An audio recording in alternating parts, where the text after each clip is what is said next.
Hey guys, it's Patrick from Acura Pickering, and today I'm going to show you how to connect your phone to your 2019 Acura MDX via Bluetooth.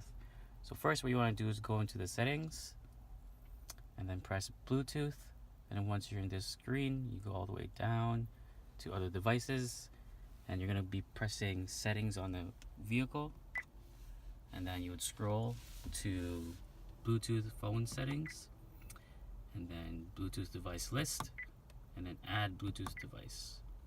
Make sure Bluetooth is on and press OK. And now it's searching for your phone.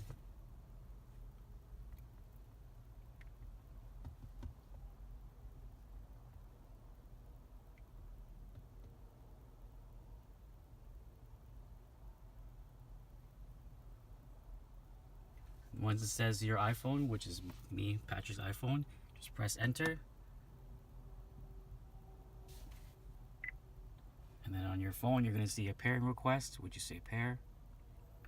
And then now you can allow contacts or favorites to sync.